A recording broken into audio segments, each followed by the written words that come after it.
Yeah, I was veggie for about 20 years.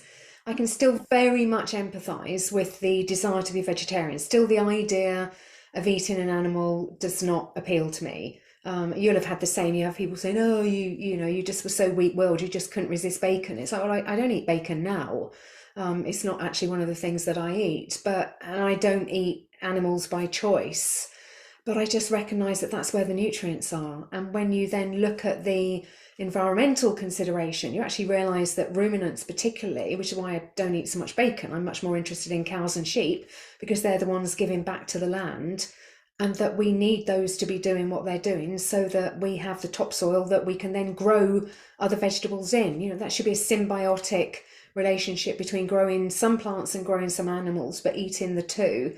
And then you look into things like animal deaths in plant agriculture, and you look at those sort of combine harvesters that sweep across a field. I mean, some of those are 50 metres wide. And I'm sorry, but they're hoovering up rabbits, voles, mice, birds, worms, snails, domestic cats, if you're unlucky, and they live near a field that's about to be ploughed and they don't get out of the way quickly enough. And there are billions of animals killed in the name of grains and soy and vegetarian food. But you don't want to admit that when you're vegetarian because you've just got this idea in your head that I'm not eating animals. And therefore what I'm doing is okay. And there's a real sort of denial, and I had to get to the point where I couldn't carry on deluding myself in that way. And actually some people will say you're better off, a cow can feed a person for a year.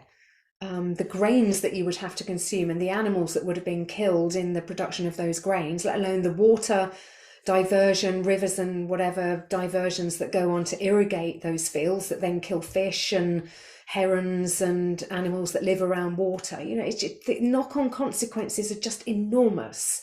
But we just have this thing that, oh, if I don't actually put the thing in my mouth, then I didn't kill it. I did a bit of gardening this afternoon. I did my very best, but I know I have killed a snail. I could not do any gardening and not have that unfortunate incident at some point or tread on a worm or something like that. It's just life. We've got to realize that we are part of this circle of life, and that happens, and that's how it is.